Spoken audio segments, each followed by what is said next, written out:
Education is considered a universal human right as well as an issue of public good and responsibility. But for many, it is a privilege.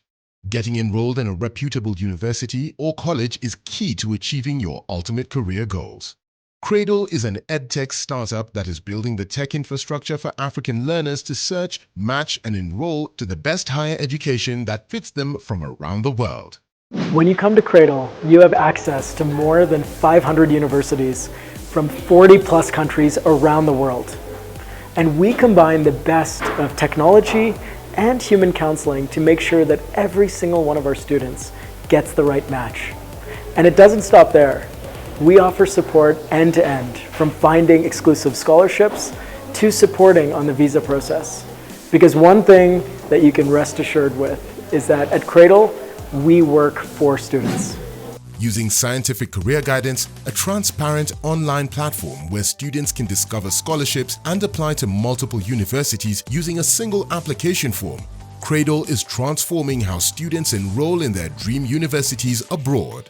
With a vision to create future leaders, critical thinkers and entrepreneurs, Craydel has partnered with Griffith College in Ireland to bring Kenya's largest inter-school business competition, Craydel Cup 2024. We are blown away by the amazing contribution that these students have made in their submissions and projects and delivery.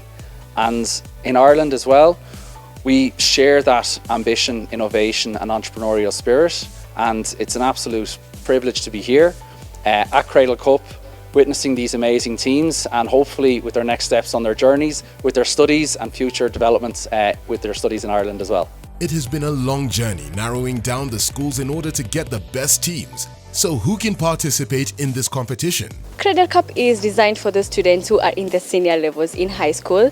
These are the Form 3 and 4 students, the 11 and 12 and 13 students, as well as the IB DP1 and DP2 students. With so many schools involved, the competition gives an opportunity to the public to vote for their favorite team. This year, this Public Choice Award went to students from Aga Khan High School. It is with immense pleasure to be here today at Aga Khan and announce the Public Choice winner. On behalf of Craydel and Griffith College Ireland, we are here to congratulate the team number 1 team from Aga Khan High School, who had the highest number of public votes, over 3,413 votes. This is incredible. We made it. We needed your votes and you supported us. Thank you so much. And we are here to celebrate our team. We are so happy, and yes, it's a big day for us. Thank you. Team number 1, I think you are destined for greatness. Hashir, Hamza, Abdikadir and Hudaifa, we are very happy because this is a well-deserved win. And we look forward for more support and more encouragement so that the other students can see it is possible. You've brought the cup home. We are proud of you and we are going to support you. All the best. Thank you very much. Craydel Cup is more than just a competition. It encourages critical thinking in a space of commerce, education, healthcare, to name a few. We had so many submissions because the quality of education and the quality of business ideas in Kenya is outstanding at the moment. Today we're only showcasing you the top 5, but the quality what we saw from students was absolutely amazing. Quality mentoring relationships have powerful positive effects on young people in a variety of personal, academic, and professional situations. Acting as mentors and judges in this competition are 4 distinguished personalities who are ready to give an audience to the finalists. Seamus Fitzpatrick. Seamus Fitzpatrick is the head of the Faculty of Business at Griffith College, Dublin, Ireland. Seamus has over 20 years of experience in international education and has worked in several countries, including China, Pakistan, and Russia. This year it's hard to exceed my expectations because last year I really was blown away by the talent and the motivation and the enthusiasm shown by all of the presenters last year on the pitches, and this year is no different. I mean, the entrepreneurial spirit, the enthusiasm is just infectious, and it's great to see it, and that's why I so enjoy being a judge in this competition. It's a great honour and a great privilege. Just Ivy Africa. Just Ivy is an award-winning marketer, a recipient of multiple awards for her outstanding contributions as a content creator, digital entrepreneur, and astute investor. I mean, I wish I did half the things these kids were doing when I was their age. I'd be so wealthy. Other than that, I'm looking for, because I love the panel we have a new judge. I love the panel. I'm looking forward to a very heated debate about the winners. Shane Aman Premji. Shane Aman Premji is a co-founder of Craydel, an edtech startup transforming how African learners search, match, and apply to higher education. Shane was previously a private equity investor. He is Canadian, and the last 3 generations of his family are from East Africa.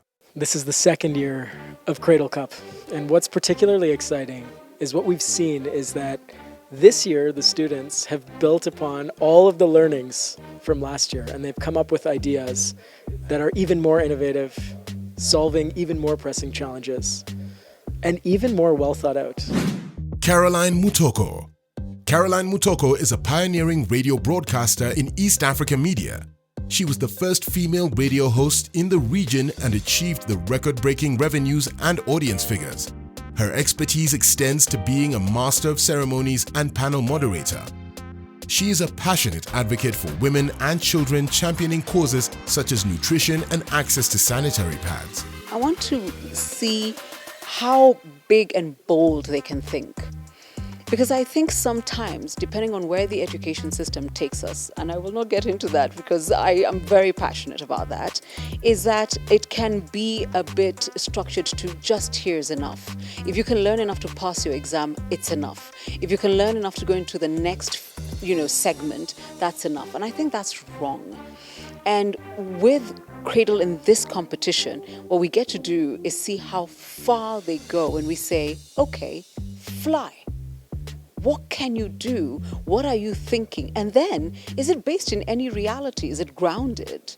And the future for Kenya, the future for Africa, is in allowing our young people to stop being churned out as factory workers. The education system has to do better. And I think part of that is critical thinking. And when they have to put together a pitch, there's a lot of thinking, a lot of research, a lot of, no, that won't work, or this will work and this will be great, until you get shot down by a bunch of judges who tell you, well, that's been tried before. Have you thought about it this way? So for me, the excitement is what it shows every student who will watch this show, what it shows teachers and what shows parents about the aptitude of young people to be smarter and a lot more grounded in their thinking than we give them credit for. And I know that will happen. It's time to meet the young and brilliant minds that have made it to the Final 5. With an idea to eliminate the loneliness amongst the elderly is Group X from Arya Vedic Academy. Well, it's national TV, so it's normal to feel nervous, but I feel like we should be confident. And with exams, and since we're having exams and we have also done this, I think we have done pretty well so far. And hopefully we win. One thing is true. A national audience is eager to hear what they have in store. Over 70% of the elderly population in Africa faces severe isolation, loneliness and neglect. A critical issue that has largely gone unnoticed. Judges, for how long have we overlooked this critical issue?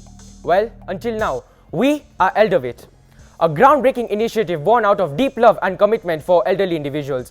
We aim to create a world where every elderly individual in this feels cherished, connected and a part of a vibrant community. As Africa's population, elderly population is expected to surge to 106 million by 2050, we face a concerning challenge. These statistics aren't just numbers. They represent our parents, grandparents and loved ones.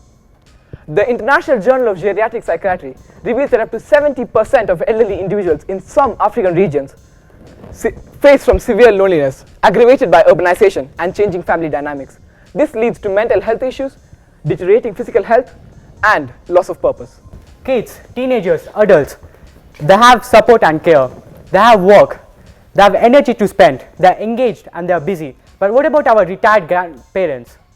They don't have kids that spend time with them. Most of them can't spend time and they don't have energy to spend. They don't have any work. They are lonely and mentally stressed. And this is a huge concern that's overlooked. Embrace Eldervate, a comprehensive platform designed to cater to the emotional, social and practical needs of our elderly. Our platform is easy to use and user-friendly, ensuring even those with limited tech experience can navigate it effortlessly. Here's how we transform lives. Social connections.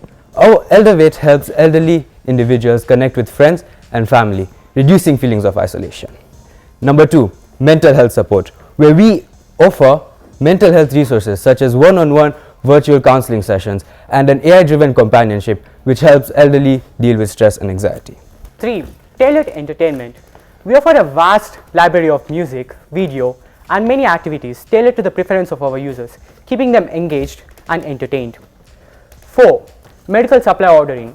We assist in ordering essential medical supplies for our elderly, ensuring that they have what they need at the time they need. 5. Emergency response. This feature allows our users to quickly alert caregivers or emergency services, making sure that help is just a click away and providing peace of mind for the user and their loved ones. 6. Multilingual support. We are committed to inclusivity and focus on accessibility, offering support in multiple African languages such as French, Kiswahili, English, and many more. Our intuitive technology allows even those with limited tech experiences to easily engage with our services effortlessly. You may ask, what sets us apart? What makes Eldervate unique? Well, our tailored services, multilingual data, reliable data, and cost-effective solutions. We offer personalized experiences and content tailored to each user's specific needs and preferences, making our platform accessible to a broad audience. We have close to zero competitors, as our main competitors are old age care facilities, which are located in Ongata Rongai, which is more than 20 kilometers away from central Nairobi. Let that sink in. 20 kilometers away. So there is no doubt that people will choose Eldervate over the traditional methods. Join us to ensure that our elderly loved ones are not afraid to step up into a new phase of life. Thank you for your time and believing into the transformative power of Eldervate. Eldervate. Life is a journey, and we elevate this journey for you and your loved ones. My parents are in their 70s. So I'm wondering, and you have to tell me, are you targeting my parents to be your lead customer, or are you targeting me to get them on board? We are focusing two categories. One, it's of course your parents, the elderly, but we're also using social media to focus on you, to convince or to offer this service to your parents so that we make business. And also, social connection is just one of our features. We also offer one-to-one virtual therapy sessions and also different activities like yoga, aerobics, board games online so that they can actively play games and just interact. And we're also planning to do local community organizations partnerships so that we actually interact with the elderly also to explain them how our app works and also ensuring that the elderly are also empowered. One thing that struck me in your presentation was that you said that your competitors are close to zero. And I want to challenge that assumption. And I want to share that there might be a wider universe of competitors that perhaps you're not thinking about. Today, much of the elderly population in Nairobi relies on community groups, whether it's in their religious or social communities, for connection. They use products that are readily available to all of us for content, like radio and movies. And they also use their local pharmacy or doctor in the prescription and delivery of medicines.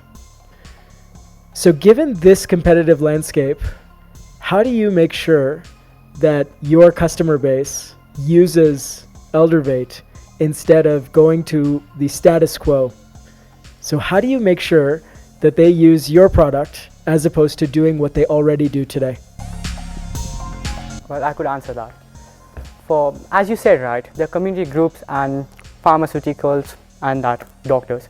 But if you see how they get to that point, it's the personal connections that they go through the groups and everything, which is pretty hard for most of the elderly, as most of the groups are in different locations and they vary in purpose. And also pharmaceuticals, right? You need to know a good doctor that you trust in, and in Eldervate we offer that, and we 100% give you the trust and guarantee that we have the best doctors and pharmaceuticals which are certified. And to add to that, all of this is you're going to get it in one single app, in a single place, which is very beneficial and easy to get at a cheap price. Furthermore, talking about the content, our content is tailored, which is one of our USPs. So AI algorithms and everything, they track the user's interaction, and hence they tailor and personalize the content according to the user, which I don't think so a radio could do. Have Eldervate elevated their chances? I hope we satisfied the judges' queries and we answered all of their questions. Our idea, we are confident that it's unique enough, but now it all depends on the delivery at the end of the day. So today I think we delivered quite well. Now may God help us. There are still 4 more teams eager to present their groundbreaking ideas. Don't go far. To find out more about Craydel, visit www.craydel.com or call 0799 000 444.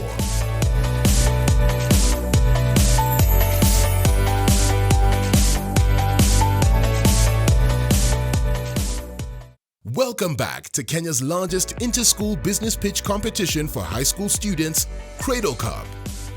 Roslyn Academy has 2 teams in the finals. Greener horizons, where ideas become reality. It's time for Team Tomorrow, who are ready today to make a passionate pitch in front of the judges. A few weeks ago, I visited the Mukuru slums for the first time in my life. And I was struck by the overwhelming amount of trash that was on the roads and within the river there. Seeing miles and miles of tin shacks lining the roads as we drove deeper into Mukuru, and realizing that the poverty that was here was only a 30-minute drive away from the wealth in Runda, had a deep impact in me. I wondered what it would be like to live in such conditions, and I wondered whether anything could be done about the issues facing these residents. This is what inspired me to propose the idea to our team to have trash collection in informal settlements be a part of our business idea for Craydel Cup. Our target as Team Tomorrow is to curb the issues of environmental degradation in the slums. In the slums, environmental degradation has only continued to worsen over time. In Kibera alone, 226 tons of trash is generated daily, with only 6.2% of that properly disposed of or recycled at all. The rest clogs rivers and accumulates on roadsides, leading to widespread diseases such as typhoid, cholera, and even cancer, according to some slum residents. Irresponsible waste disposal also blocks crucial drainage systems, resulting in devastating consequences for the residents of these informal settlements. This was most recently witnessed in the Madari slums flooding, where 15 people died and 800 families were left homeless as a result of poorly maintained, frequently blocked drains full of trash. In informal settlements, unemployment is a prominent issue that only continues to grow. Unemployment is a key factor that fuels the cycle of poverty. This can be seen in the typical daily wage in these informal residents, which ranges from 50 to 200 shillings. And on top of that, rent costs between 2 and 5,000 shillings per month.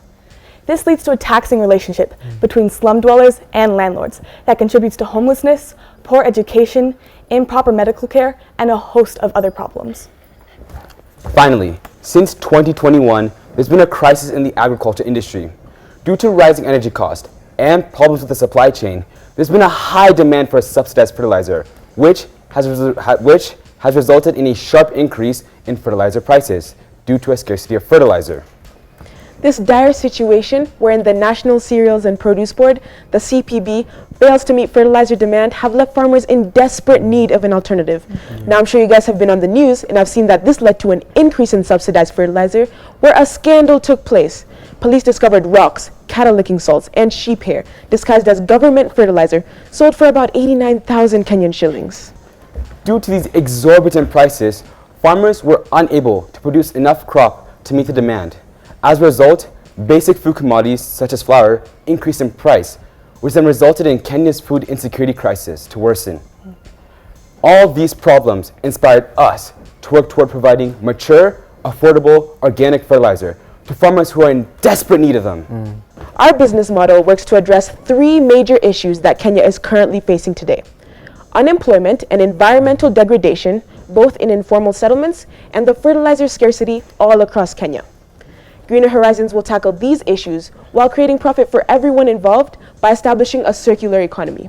We will do this in 4 ways: employment, environmental cleanup, BSF farming, and the sale of products. The solution to this environmental cleanup is the employment of slum residents themselves to both collect and recycle waste for a profit. In our targeted locations, we will be building a site house that will be overseen by a manager. Once our employees have finished collecting the waste for the day, they will bring it back to this site house, where they will then further organize and clean the trash in order to conclude their shift. Due to the nature of this type of work, we will be providing each individual employee with a safety briefing as well as a safety kit. This safety kit will include protective materials such as gloves, gumboots, and a daily mask. We plan to regulate and manage this with a quota. The quota consists of the individual employee collecting 65 kgs of waste per day in the following proportions. Employees will be required to pick up at least 30 kgs of inorganic waste and at least 30 kgs of organic waste. We are also aware that there is waste that cannot be reused, recycled, or decomposed, which is why we will also require our employees to pick up 5 kgs of that. Our employees are not limited to the total amount of trash they can pick up past their quota. Since we pay our workers per kg of waste that they pick up, with our current quota, a job at Greener Horizons secures each employee 600 shillings daily. That's more than triple their current daily wage, which Braden mentioned was only 50 to 200 shillings a day. At the end of the day, the collected trash goes to our site house in whichever area we're working, where it will be further sorted into organic and inorganic waste, with our organic waste going to our very own BSF farm and the inorganic waste going over to Mr. Green Africa. Mr. Green Africa is a certified recycling company in Kenya that works to trade recyclable materials. Their business model is very dependent on partnerships with other organizations to supply them with plastic, and in turn, they supply them with funds. We are the link between the positive impact of Mr. Green Africa and the slums, and through this connection, we will facilitate positive change in Kenyan agriculture.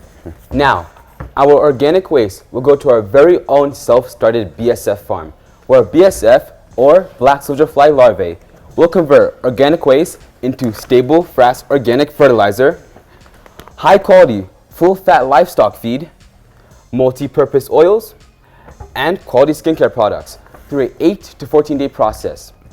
After this process, the larvae are separated into 2 groups, where 20% will be put into breeding cages to mate and reproduce eggs, and while the other 80% will be put into solar dryers or put in the sun in order to be dried and to be pulverized and turned into livestock feed, oils, and skincare products. Once we begin obtaining a consistent income of organic waste, our production will begin to expand, increasing our revenue. Our efficient 21-day production process, competitive pricing, and high demand position us as a formidable market contender. No poverty, good health and well-being, life on land, responsible consumption and production, decent work and economic growth, sustainable cities and communities. Our business supports all 6 of these United Nations Sustainable Development Goals. And we recognize that poverty alleviation goes hand in hand with economic innovation and entrepreneurship. And all of that begins right here at Greener Horizons, where ideas become reality. Thank you, judges.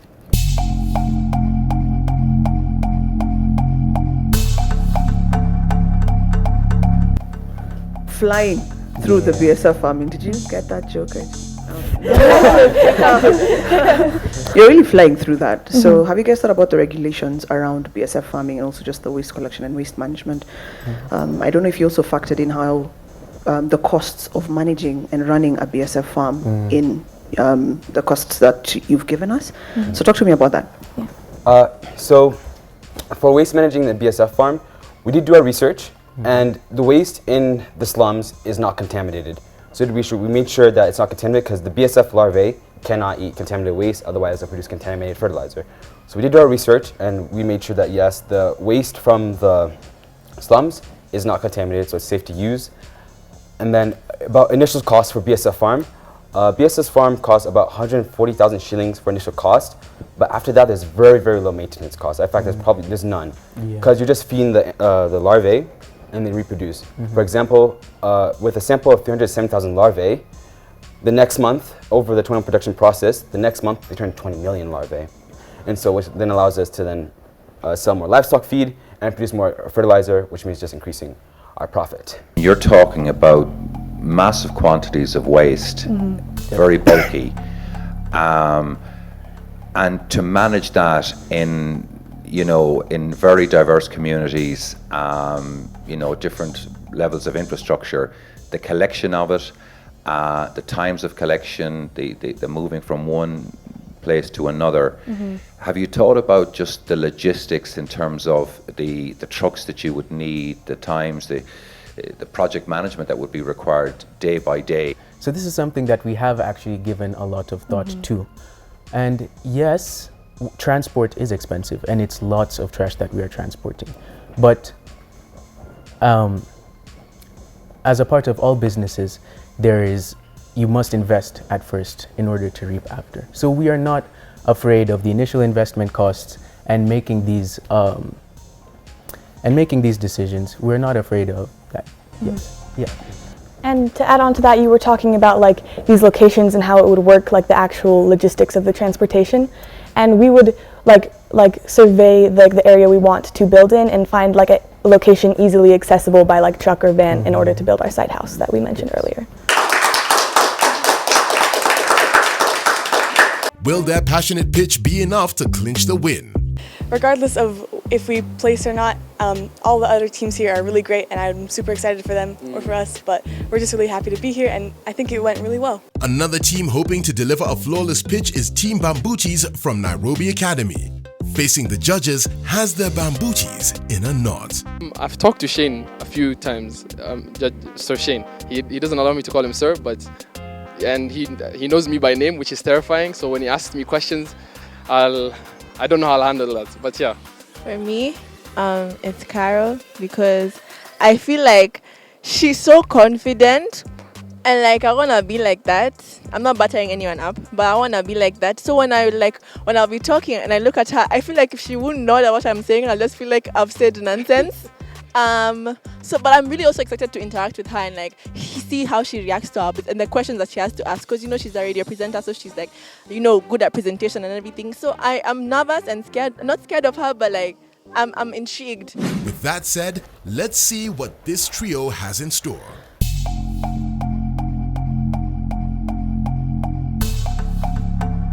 Ruth is a 37-year-old woman living in Mukuru kwa Ruben, Nairobi, Kenya. At age 10, Ruth had her first child, yes, 10 years old. Now you might be wondering, why is a 10-year-old girl having a child at that age? It was an issue of circumstance. Ruth did not have enough money to buy sanitary products to take care of herself on her period, so she had to engage in sexual intercourse with older men to be able to get the money for those pads. Now this led to a series of unfortunate events for Ruth. First of all, because of her pregnancy, she was kicked out of her house by her parents. Second of all, she could not go to school because of taking care of her children. And third of all, she got addicted to drugs and alcohol and became depressed in life. Now this set her back for several years, 27 years to be exact, because now she's 37, she's recovering by different organizations and stuff like that, but like 27 years have been lost because of the initial problem of period poverty. Now let me give you an insane statistic. 2 out of 3 pad users in rural Kenya get their sanitary products from sexual partners, all because of period poverty. In our time volunteering for NGOs such as Maisha Girls and in schools in Kajiado such as GLS and Greenland School for teen mothers who face sexual assault and other issues like that, we have come to find out that this is a major issue, not just faced in Kenya but worldwide. So basically the name Bambooty is derived from the fact that we're producing reusable bamboo-based period panties, and we're focused on solving 3 main issues. First of all, when it comes to environmental degradation, we know that over 20 billion disposable pads and tampons are disposed every year into landfills, and they take 500 to 800 years to break down. That's more than 15 generations of your bloodline. Second issue is women disempowerment. Now, the National Treasury of Kenya say that only 29% of women and girls aged 15 to 49 are empowered to achieve on the same level as their male counterparts economically.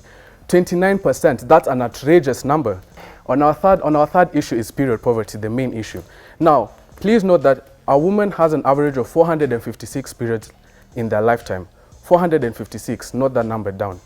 Now, we have 1.9 billion women and girls who are menstruating right now. And out of those, the World Bank gives us very disappointing data that more than 500 million of them do not have access to basic sanitary products. They're facing period poverty. Now let's look at it from an education point of view, right? So as Walter mentioned, one of the main problems is period poverty. This affects so many school-going girls in Kenya.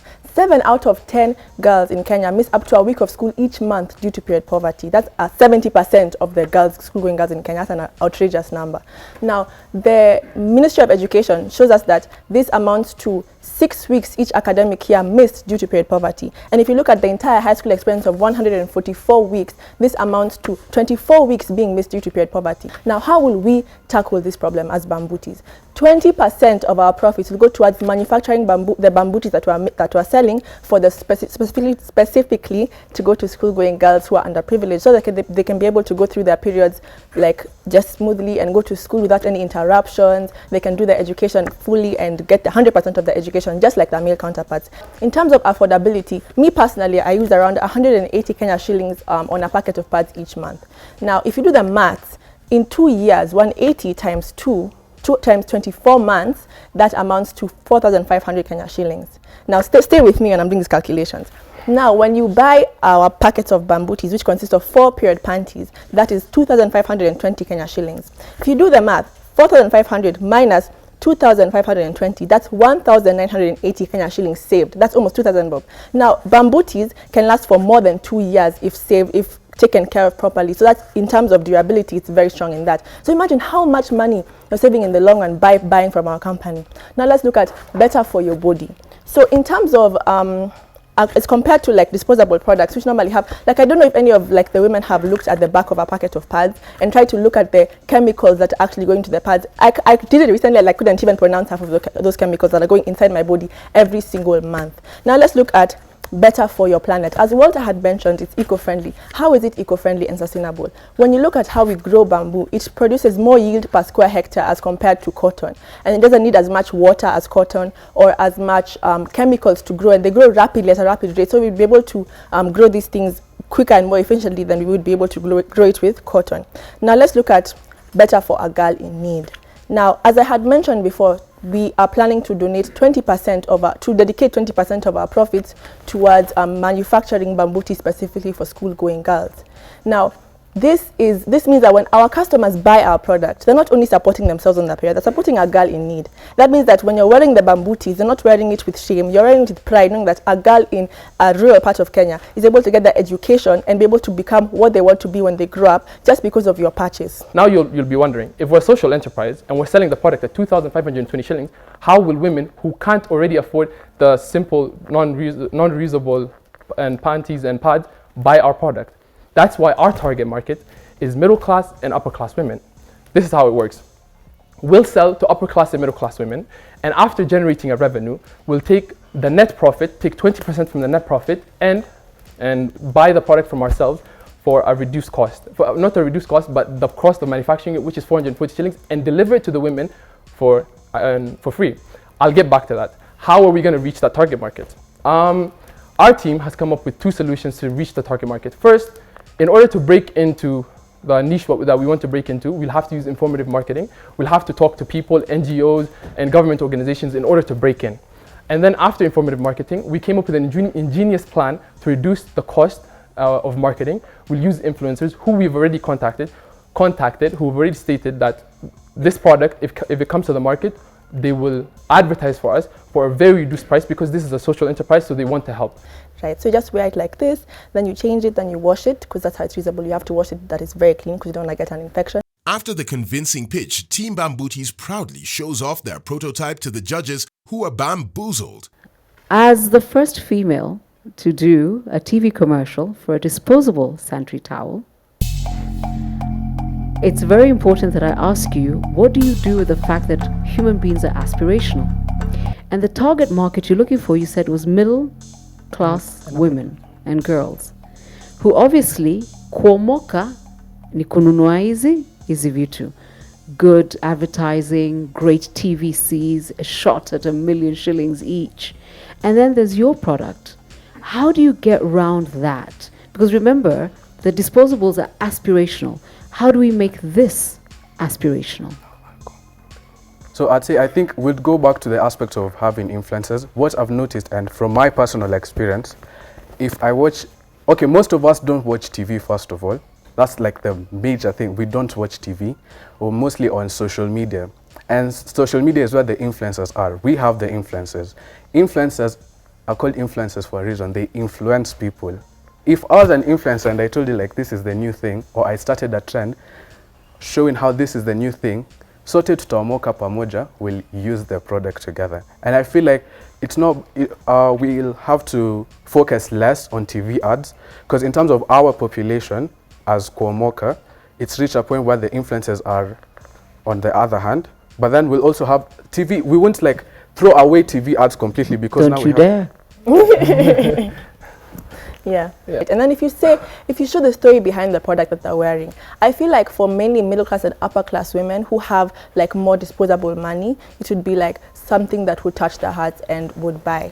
Yeah. Okay, so I'll just quickly say, make it a movement, not a marketing campaign. I think you get more if you make it a movement. Now, when you're building a product that is new to the market, there can be a big advantage to being first in the market, but there can also be a risk. You come into the market, you prove you have a great idea, you prove there's demand for that product, and then all of a sudden, what happens? You have competitors who come in and copy your idea. And sometimes those competitors are better funded. Sometimes those competitors can learn from some of your early mistakes. So my question is, what is your barrier to entry? So how do you stop other companies from also creating their own version of the Bambootie? So we'll prevent this by the aspect of patents. We'll have to issue a patent on our design. Now, you can say there are other reusable panties in the world which are also using bamboo. The thing is, our architect here made sure it's specifically unique, especially the clipping part. For you to replicate exactly how a Bambootie design is, it's going to be hard when you have to issue the patent, because like if you say other people in other countries are doing the same thing, they're not doing exactly what we're doing. First of all, I love the name Bambooties. Like, it's so creative. I think it's perfect. It has booty, it has bamboo in it. Whoever thought of that, good job. Let me see if I get this correctly. So you want to sell it to a lady like me, and then how will it get to Ruth again? After I buy it? We'll take 20% of the money that you give us and then donate it to women, of the net profit basically that we make yearly, and donate it to underprivileged women by buying the product from ourselves with the manufacturing cost. So if the cost was 440 shillings, we'd buy it from ourselves for 440 shillings, making no profit in this process, and then give it to women who require it.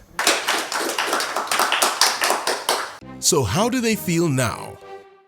We didn't perform perfectly. Okay, I didn't perform perfectly. My teammates did. They did like, they like made me so proud, because the way we practiced and how we like actually did the pitch, they like outdid what we like practiced, and I was like very proud of that.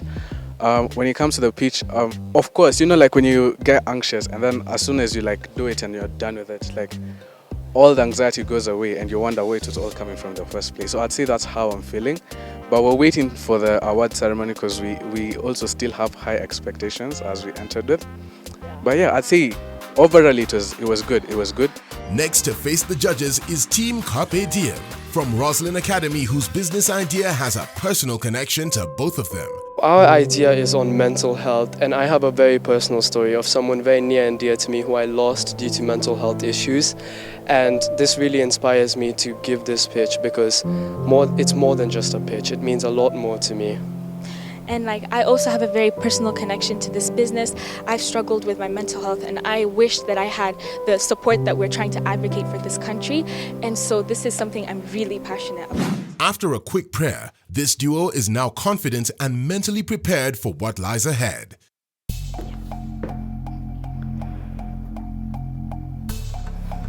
Judges, this idea is more than just a business pitch to us.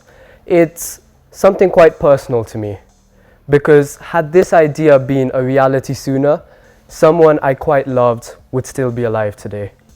The person I'm talking about was at times my best friend, at times my mentor, and at times just a shoulder to rely on. And she passed away due to a negligence of her mental health. And today, this pitch is dedicated to her. According to the World Health Organization, over 1.9 million Kenyans in 2014 suffered with depression, and these numbers have continued to grow since. Furthermore, Kenya is ranked at position 4 in Africa for the most cases of depression. The fact that these statistics have not been updated since 2014 is truly concerning. And after speaking with an acclaimed mental health consultant, they concluded that 10 out of 10 teens suffer with anxiety. This is truly alarming and something needs to be done about it. There is so much stigmatization and shame about receiving therapy in this country, and we need to solve those underlying problems. Kenya is one out of 20 countries in the world where suicide is illegal. This is the only statistic we need to highlight the amount of stigmatization that surrounds this topic. So we as Kenyans need to start addressing our mental well-being rather than ignoring it due to social customs, as this could be very detrimental to us in the future. To solve this critical crisis of mental health in Kenya today, we, a young team of aspiring entrepreneurs, stand before you today with our innovative app, Theraquest, Therapy for All. Hi, my name is Sid and I'm the CEO of this company. Hi, my name is Dexia and I'm the CCO of this company. So, you may be wondering, how does our app even work? Our app works by providing a seamless connection between users and trained therapists. Upon downloading the app, the user engages with an AI chatbot. This chatbot is a diagnostics tool to help the user determine an appropriate field of therapy for themselves. We do understand that there is still a stigma that surrounds AI, hence this tool is completely optional. Instead, the user can just search for their desired field of therapy on the app. After that, the user picks a therapist, schedules a session with them through a calendar that's linked with the therapist's availability, and makes payment on the app. Then, the user can meet the therapist on the app through a video conference or even in person. After each session, the user must leave a review for the therapist. This is done to inform future patients about the credibility of the therapist. And we will be spotlighting high-performing therapists, hence they may receive more patients.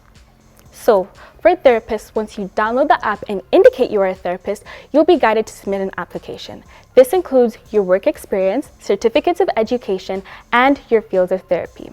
Once your application has been submitted, you will be reviewed by a HR panel and called in for a brief interview held by experienced therapists. If successful, you will have a 1-month free trial on the app, followed by a monthly subscription fee of 2,500 shillings. We have not 1, not 2, but 3 different sources of income. The first is a 2,500 shilling per month subscription fee for the therapists. After talking to an acclaimed therapist in Kenya, she said that this fee is nominal for therapists as our app offers them a larger access to a larger market of patients, hence they would be more than willing to pay this fees. Second is a 10% commission that we charge on each session. This commission is much lower than industry standards, as hospitals normally charge 40 to 50% commission on their therapists or have their therapists as salaried workers.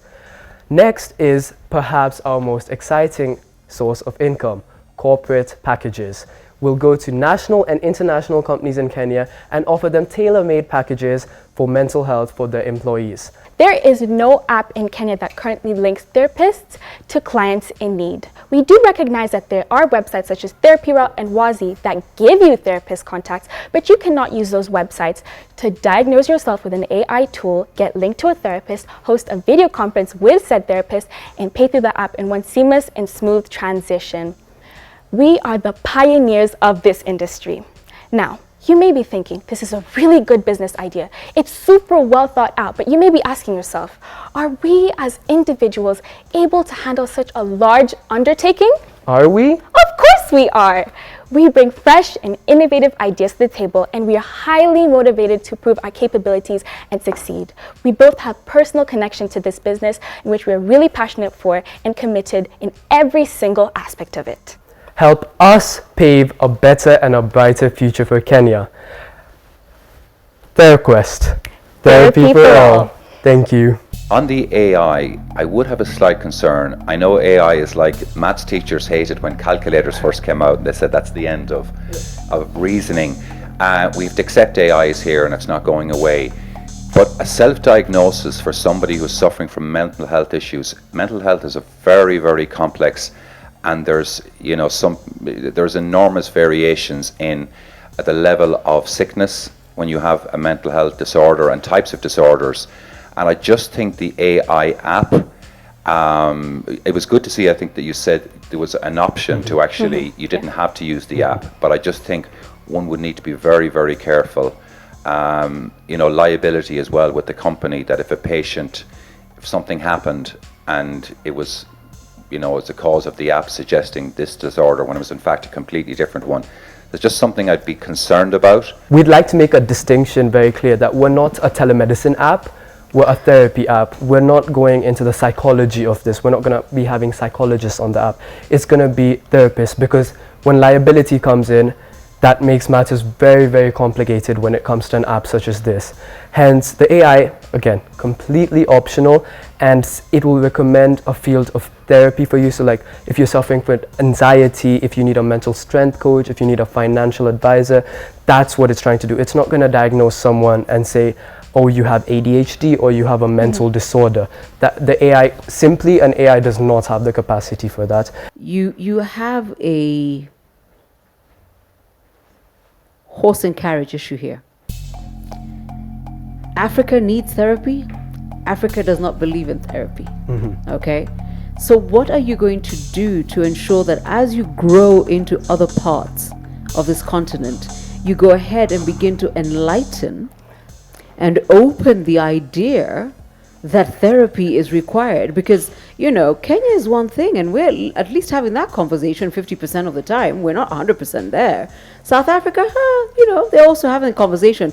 Oh dear, just drop into Malawi or Zambia or Zimbabwe, Congo, Brazzaville, you know. So it gets to a point where you can't scale because nobody believes there's a need for what you're offering. How do you make sure that they actually believe that this is something we need? So we actually anticipated this question, and we love the fact that you've asked this question, because it gives us the opportunity to highlight our passion for this. This business wouldn't be done because of how big the profit margin is, or how big our revenue could be, or how big the market is. We acknowledge all that is big, but it's more of a personal passion. We want to help people. We want to change the wave. We want to eliminate the stigma in African countries that surrounds mental health, because mental health is the most important aspect of human nature. Now, what you're building is essentially a two-sided marketplace. On the one hand, you have therapists. On the other hand, you have patients. And one of the biggest challenges in building a two-sided marketplace in the initial stages is that you need enough demand and you need enough supply. So to get therapists to pay a subscription fee, there has to be enough patients to fill all of those appointment slots. But to get patients to join the marketplace, you need to have enough accredited therapists. So talk to us about how you think about this challenge. Therapists want to make an impact on people's lives, and joining this app would be an advertising platform for them to, you know, advertise their business and impact even more lives. So why would they not jump at an opportunity to do that? And clients as well. Everyone, most probably in this room, they've always looked for support. They don't know where to find it. And Theraquest is just an app. You open your phone and tap a button, and you can find the therapist for you. Your mental health coach, your financial coach, relationship issues, addiction, and the list goes on. So if I was a therapist, what would stop me from having one session saying to the person, the client, we will now meet offline, and thereby you don't get the commission anymore. The patient leaves, they found a therapist, and now the therapist does a side deal.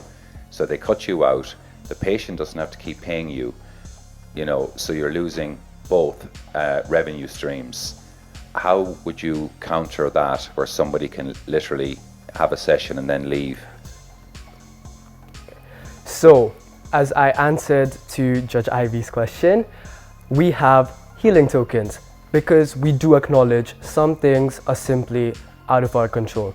To keep a therapist on an app, our initial idea was through contractual obligations, but that's not going to work. A contractual obligation, a simple signature on a piece of paper, is not going to stop someone from taking a patient and themselves off the app.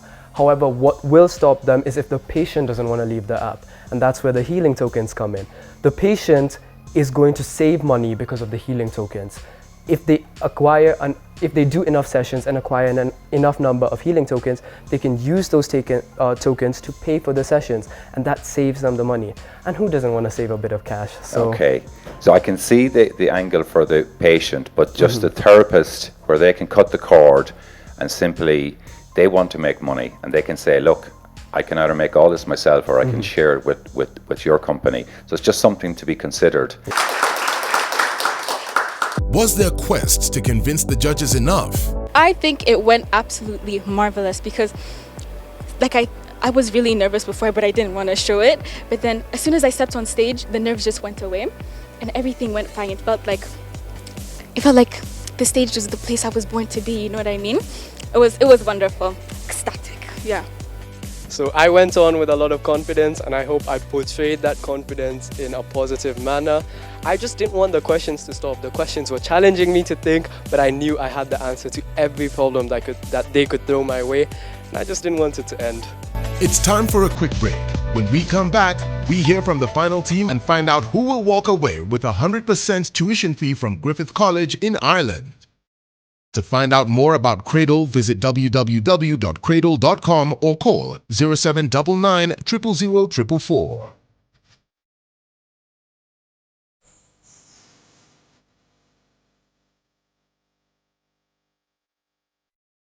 Welcome back to Kenya's largest inter-school competition for students, Craydel Cup.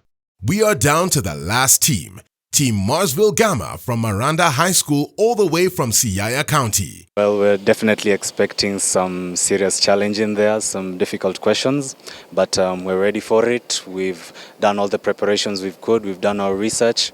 Yeah, we're ready to face it head on. P1 is the goal. With the team pumped up, they are ready to take this show on the road.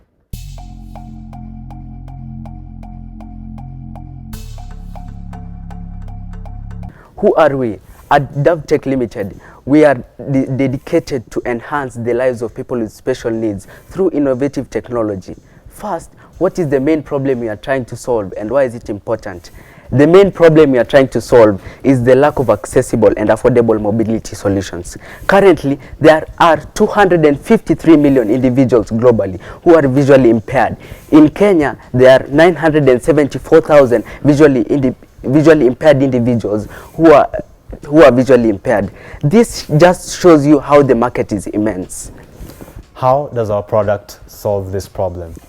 The Opticade Navigator is a smart shoe and hand gadget meticulously designed to overcome the challenges faced by visually impaired individuals, especially when it comes to mobility. The Opticade Navigator detects obstacles on the user's path and alerts them via vibrations, thus preventing them from experiencing accidents that could lead to serious injuries. And now, judges, with your permission, we would love to show you the functionality of our product and even have you get a feel for how it works. Seamus Fitzpatrick is eager to see how this technology works. You too, please stretch your right hand. Okay. Now the CTO would strap hold this around the hand gadget to his hand.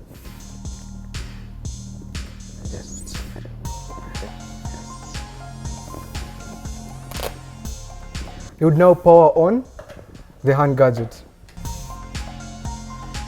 Now, assuming the CTO is the obstacle to be detected, please point the hand gadget towards the obstacle.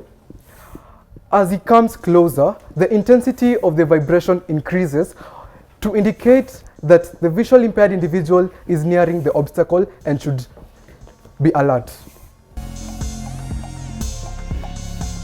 Definitely works. Definitely. How does it feel, sir? Yeah, you can feel the vibration and it gets stronger and stronger as you get closer and closer. Yeah, thank you very much. Well, we also have the smart shoe, which uses the same principles. But however, we have incorporated a smoke sensor which alerts the user of potential hazards such as fire outbreaks.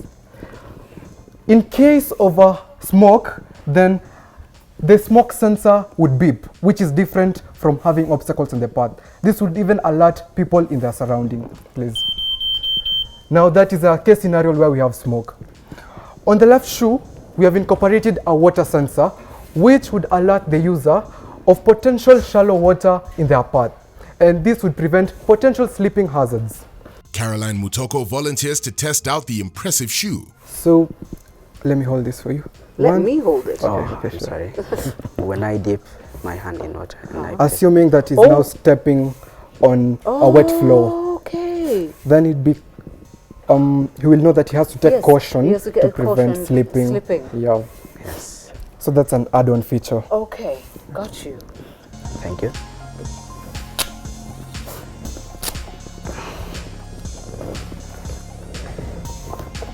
Thank you very much. Well, you might be wondering who are our customers. Our customers are primarily the visually impaired individuals. We also intend to sell to educational institutions such as Thika School for the Blind and St. Lucy's School for the Blind and our very own Maranda Special and Nyangoma Special. We also intend to sell to healthcare providers who will then recommend our product to the use of the visually impaired individuals. Thirdly, we intend to sell to non-governmental organizations such as Helakela Foundation and Seva Foundation. We also intend to sell to governmental organizations such as Teacher Service Commission who intend to broaden their corporate social responsibility through inclusive hiring and even getting to hire the visually impaired teachers. How sustainable is our business? Our business is sustainable in the following ways. One, through diversification and continuous innovation. Well, we intend as Dovetech Limited Company to improve the product you see from the mere Crocs to incorporation to any type of shoe. And for the hand gadget, we intend to reduce its size up to the size of my watch. And secondly, as Dovetech Limited Company, we seek to address the challenges faced by every person who is differently abled. By using technologies such as bionics, we intend to come up with the bionic arm, which you see before you. The bionic arm is a project we've been working on for about a month right now, and it is still under the developmental phase, and we can't show you much other than the movement of the fingers. It's actually supposed to help the amputees. It is in our hands to make the world a better place for everyone. Therefore, join us in creating a more inclusive environment where everyone, regardless of their disabilities, is able to move in the environment with confidence and independence. Gratitude. Have you thought about contingency plans for the battery, the reliability, repair time, how long it would take to repair? Have you thought about those? I know it's a prototype, but down the road that would be a crucial part of buying the product and getting others to buy it, you know? Yes. Okay, I'll handle the part on reliability. Now, currently we've estimated from testing that the Opticade Navigator's current battery life, is 48 hours. Now, what we would do in terms of perhaps, you've mentioned what if the battery dies along the way and this person is over-reliant on that battery. What we could do about that is to include a system that could essentially alert the user of their battery life. Say if you charged it up to 100% last night, you're walking today the whole day, you get to 50%, it warns you, tells you you have 50% battery left, you'll be able to walk perhaps a few more perhaps this specific number of kilometers, and I think that would be able to address that challenge. Talk to me about IP. Yeah. Is this technology yours?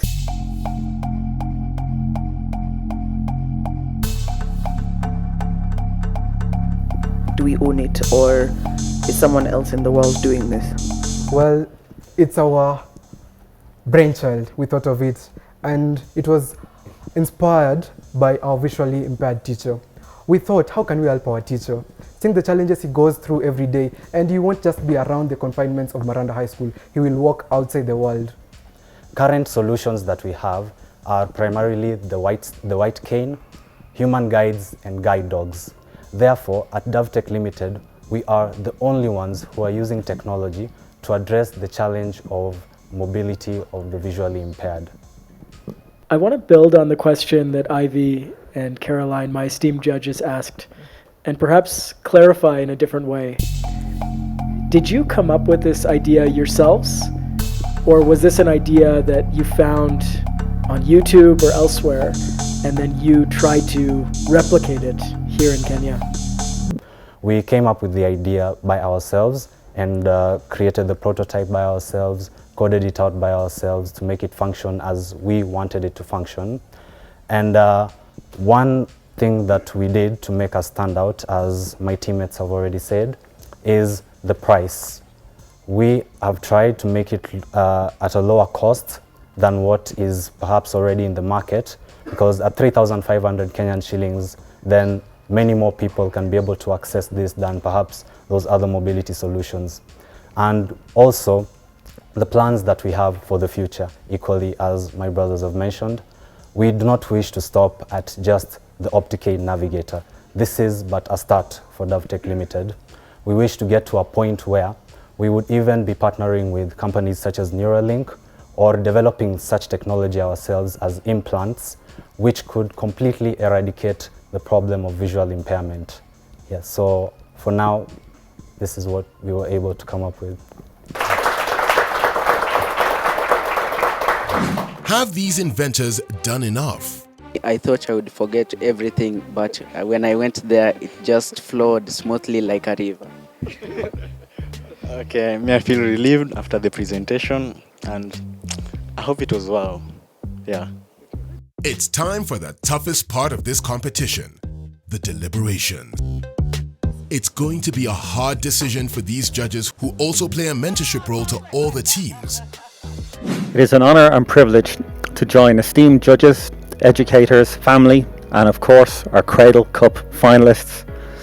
Griffith College Ireland, as it celebrates its 50th anniversary, is delighted to again be associated with the Craydel Cup and support entrepreneurism in Kenya's high school students. I want to take a moment to highlight the importance of nurturing entrepreneurship among high school students. In a world increasingly driven by innovation and creative solutions, fostering an entrepreneurial spirit in our youth is not just beneficial, it is essential. Kenya is a nation teeming with potential and is witnessing robust economic growth. Its youth, as we've seen here today, is brimming with creativity, and they hold the key to its future development. By instilling an entrepreneurial spirit in high school students, we are not just preparing them for the job market, but we are empowering them to shape the future as job creators. By forging educational and economic bridges between Kenya and Ireland, we can create a collaborative environment that fosters mutual beneficial opportunities. Programs that encourage student exchanges, joint research projects, and collaborative ventures can significantly enhance these ties. Kenyan students can gain exposure to international practices, while Irish students and institutions can benefit from unique perspectives and innovation ideas that Kenyan students can bring to the table. The cultural and intellectual exchange enriches both nations, fostering a spirit of cooperation and mutual respect. Griffith College is proud to be part of this activity, and today's winners and placed teams will benefit from tuition scholarships in excess of €300,000 to support their education and entrepreneurial development at Griffith College in Ireland. Let us remember that Kenya's future, like that of all countries, lies in the hands of its youth. By investing in their entrepreneurial potential, you are investing in the future of your nation. I encourage all stakeholders, educators, parents, policymakers, and international partners and friends from Ireland to work together to create an environment where young entrepreneurs can thrive. Goramila Mahagut, which means thank you in the Irish language. Asante Sana. It's time to find out which team in school will walk away with the ultimate prize, Craydel 2024. Welcome to the award ceremony for the second annual Craydel Cup, Craydel Cup 2024. Now this is the moment that we've all been waiting for. And before we announce the winners, I want to start by recognizing a few very special guests and contributors to Craydel Cup 2024. First, I'd like to give a special thank you to the Embassy of Ireland here in Nairobi, along with Education Ireland, who are partners for Craydel Cup. Of course, I must thank Griffith College. Griffith College has made Craydel Cup possible by offering enormous scholarships worth more than 50 million Kenyan shillings to our winners today. What we saw today was absolutely incredible. And I think I speak for all of the judges when I say you completely blew us away. So a big congratulations to all of the finalists.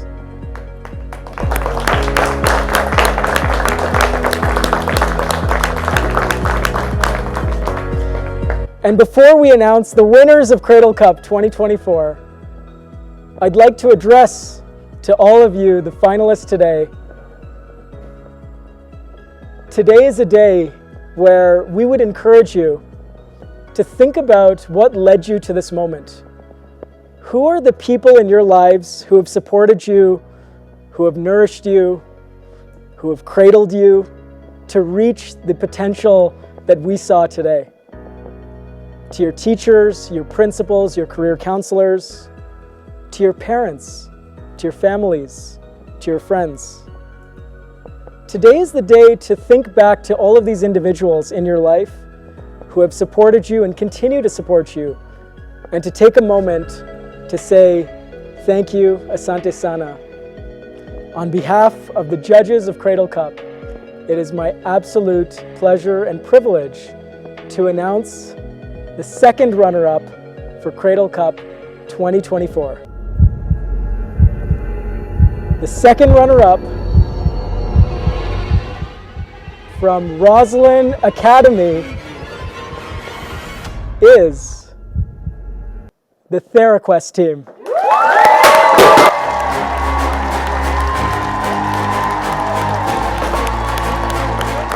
As the second runners-up, Team Carpe Diem from Roslyn Academy have received a 50% undergraduate tuition fee scholarship to study at the Griffith College in Ireland. Congratulations to Team Carpe Diem from Roslyn Academy. And now it's time to announce the first runner-up for Craydel Cup 2024.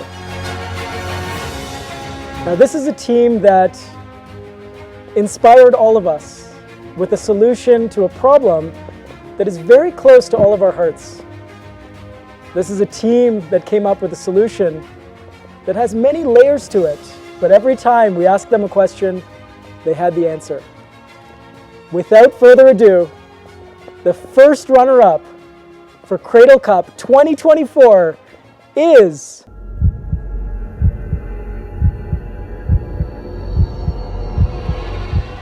the Greener Horizons team from Roslyn Academy.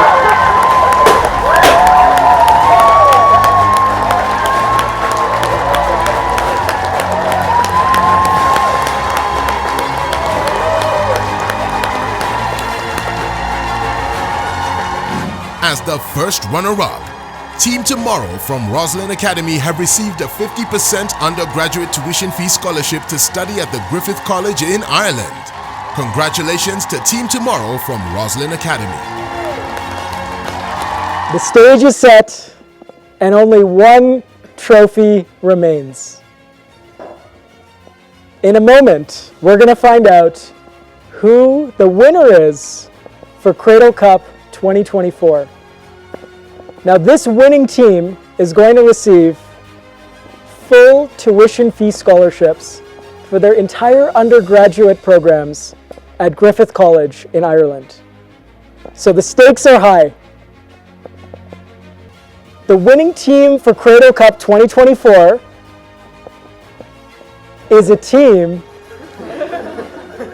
that displayed innovation, thoughtfulness, purpose, mission alignment, and we as judges felt that this was a team that showed the true spirit of entrepreneurship. And the winners of Craydel Cup 2024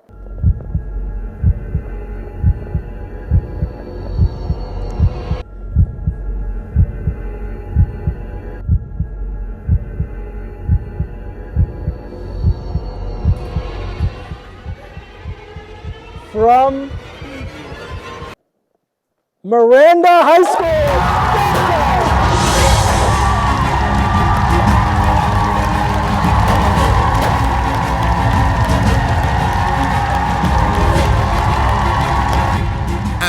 ultimate winners of Craydel Cup 2024.